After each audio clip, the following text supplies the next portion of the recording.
Fa molts anys que vaig començar a morir. L'ànima se'n va esquinçar per la meitat i en el decurs del temps només he aconseguit apedaçar-la. Si he pogut sobreviure amb els sargits és perquè el meu cos ha gaudit sempre d'una salut insultant. Ell ha estat la ferma carcassa que ha protegit el cor malferit.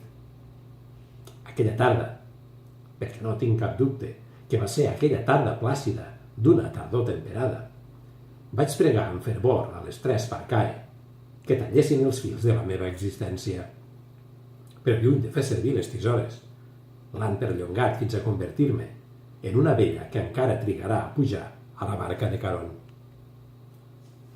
Res no ho feia preveure que jo desitgés morir, ni les circumstàncies, que equivocadament creia que m'eren favorables, ni els meus pletòrics 25 anys, que em faltava poc per complir. Era forta, comptava amb l'escut de pertànyer a una bona nissaga i creia haver esborrat les petjades d'un passat recent que volia oblidar. Però Clementina no va tenir pietat i Momus devia riure's del meu posterior desconsol. El pitjor és que no els ho puc retreure.